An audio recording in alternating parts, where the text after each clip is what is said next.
Good morning students. आज हम पढ़ने वाले हैं commission rebate no first and commission agent. No first of all see what is mean by commission. अभी हम कभी भी अगर किसी को कोई चीज़ बेचनी है, जैसे कि अब मुझे अपनी ज़मीन बेचनी है, तो मैं डायरेक्ट जाके ज़मीन ले लो ऐसा नहीं बोल सकती, या मेरे कोई पहचान का होगा उसको बताऊंगी कि मुझे ज़मीन बेचनी है, तो वो उसकी पहचान किसी से होंगी तो वो उसको बताएगा। इस तरीके से फिर ज़मीन खरीदने वाला मुझ तक आएगा। तो कमीशन यानी क्या? तो देखो, जैसे कि मैं ज़मीन बेचने वाली, सामने में एक है जो ज़मीन खरीदने वाला है, लेकिन हम दोनों के बीच में एक ऐसा रहेगा जो हम दोनों की पहचान करवा के देगा। यानी वो मुझे भी पहचानता है और सामने वाले को भी पहचानता है, खरीदने वाले को भी पहचानता है। तो वो क्या करेगा, वो मुझे बोलेगा कि हाँ मेरा कोई पहचान का है, मैं उसको लेके आता हूँ। तो वो मुझसे कमीशन लेगा। कमीशन लेगा यानी मैंने तेरी ज़मीन बेचने में हेल्प की तो मुझे कुछ परसेंट मिलने चाहिए। और वो जो जिसको बेचेगा, यानी उसने जिसको लाया है वो उससे भी कमीशन लेगा। तो जो बीच वाला है वो बेचने वाले से भी और ख़रीदने वाले से भी कुछ अमाउंट लेता है परसेंटेज के फॉर्म में। उसको बोला जाता है कमीशन। कमीशन यानी मैंने तेरी ज़मीन बेच दी या बेचने में हेल्प करवाई, इसलिए उससे भी लेगा बेचने वाले से, और जिसने ख़रीदा उसको बोलेगा मैंने तेरे को ज़मीन दिलवा के दी, कम रेट में दिलवा के दी, ऐसे कुछ भी बोल के वो उससे भी कुछ पैसे लेगा। तो ये जो है उसको बोला जाता है कमीशन लेना। और जो बीच वाला है उसको बोला जाता है commission agent. So this is about commission and commission agent. So उसके बाद हम आते हैं रिबेट पे। रिबेट यानी एक तरीके का डिस्काउंट ही होता है। यानी रिबेट देना यानी क्या होता है, जैसे कि कुछ लोग इनकम टैक्स भरते हैं, सर्विस करने वाले, जैसे टीचर्स है इनकम टैक्स देते हैं। तो इनकम टैक्स में उनको उनके सैलरी पे कितना इनकम टैक्स उनको लगेगा, उसमें से उनको कुछ छूट दी जाती है गवर्नमेंट की तरफ से। अगर कुछ सेविंग्स दिखाते हैं तो वो जो छूट है उसको बोला जाता है रिबेट, यानी डिस्काउंट ही है वो एक तरीके का। सो कमीशन जो है वो हमेशा परसेंटेज में होगा। जैसे कि मुझे मेरी 20,000 की कोई चीज़ बेचनी है, तो मैंने सामने वाले को बोला कि तुम मेरी ये 20,000 की चीज़ बिकवा दो, तो मैं तुम्हें उसमें 2% दूंगा। तो 20,000 के 2% कितने होते हैं पहले वो हम कैलकुलेट करेंगे, और उतने फिर हमें उसके बीच वाले को देना पड़ेगा, यानी वो रहेगा कमीशन एजेंट। सो इस तरीके से है commission, commission agent and rebate. Now इसी पे बेस्ड हम अभी एक्सरसाइज पढ़ेंगे। Now see the first example. John sold books worth rupees 4,500 for a publisher. For this he received 15% commission. यानी जॉन ने किताब सेल किया 4,500 रुपये की, तो उसको 15% कमीशन मिला।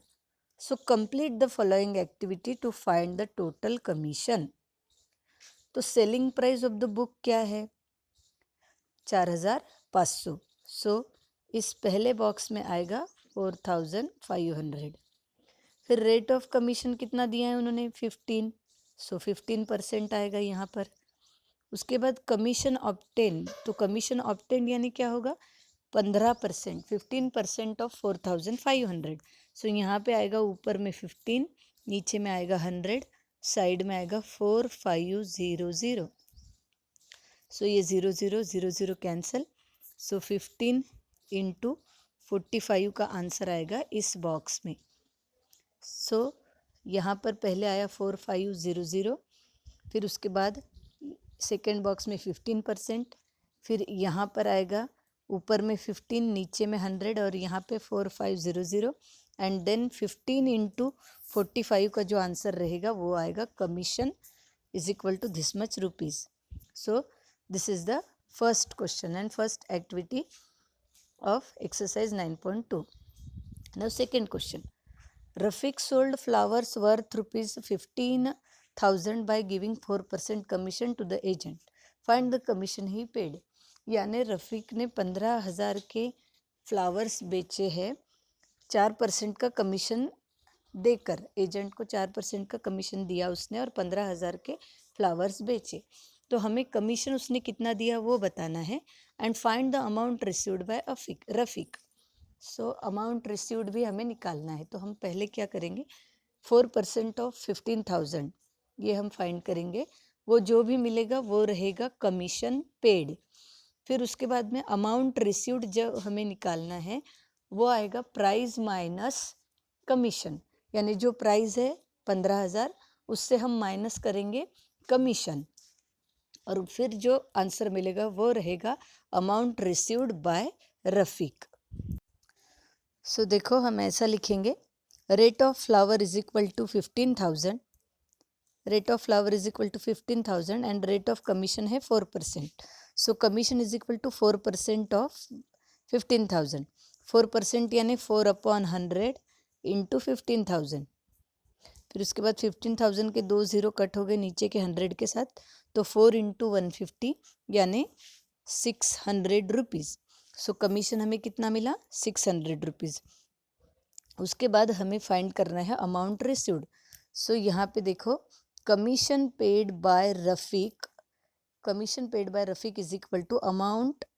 कमीशन पेड कितना किया उसने, ₹600. Commission paid by Rafiq is equal to 600 rupees.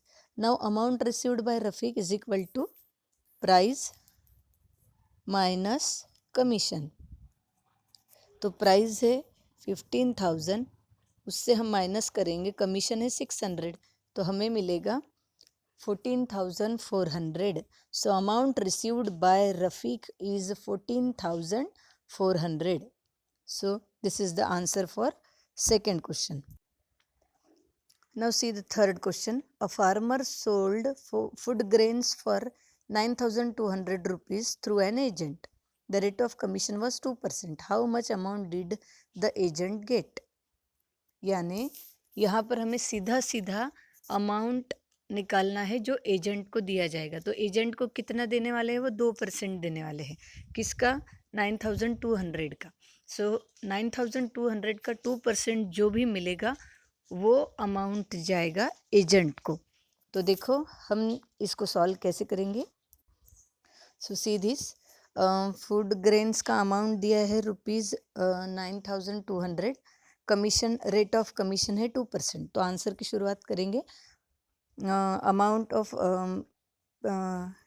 Food grain is equal to 9,200 rupees and rate of commission is equal to 2%. So commission received by agent is equal to rate of commission into price.